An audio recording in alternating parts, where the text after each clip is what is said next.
Melissa Lee is the widow who lost her husband, Jimmy D. Lee, in the Kentucky Derby mine explosion in Harlan, Kentucky. She is a mother of 4 and has worked as a small business owner. It's an honor to be here. I'm glad you all invited me. I am Melissa Lee.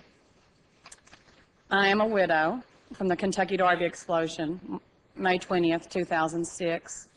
That was the worst day so far of my life. At 3:39 a.m., I received a phone call from Ralph Napier, the owner-operator of the mines, that there had been an explosion and that my husband, along with 5 other men, was still underground. I was told to go to a local church near the mines to wait for information about the explosion. The information didn't come quick enough.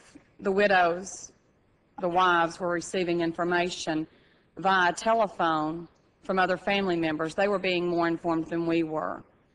Paul Ledford was the only survivor. Paul and Roy Middleton and I graduated high school together in '88 from Everett's High School. We were all friends. My husband died doing an occupation that he loved. He loved coal mining.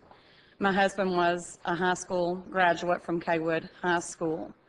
He enjoyed other things outside of mining, but mining was what he wanted to do. The devastation, I don't consider it an accident, it was a devastation. It has caused grief in our family. I have 4 small boys that I'm left raising. Hayden is 14, Brody is 12, Seth is 4, and Ross is 2. And every day, these boys miss their father. And I'm left to be mother and father. It's difficult. I closed my business after having it open only 1 year for the fact that someone had to be there with the children. And in the process, somebody has to keep speaking for the miners. These men were not just coal miners. They were husbands, fathers, grandfathers. They were men to be reckoned with. My husband was partially decapitated. An O2 tank impaled through his abdomen. My husband had a closed coffin. I wasn't allowed to see this face that I had for 8.5 years in my life. Jimmy was just not my husband. He was an awesome, awesome man. He had, at his memorial service, his personal memorial, I don't consider it a funeral, there was over 1,200 people there. 1,200 people, no one could tell me one bad thing about my husband. He loved what he did, and because of that, there are other miners just like him that deserve the same benefits that my husband was not given. My husband died at the face of the explosion.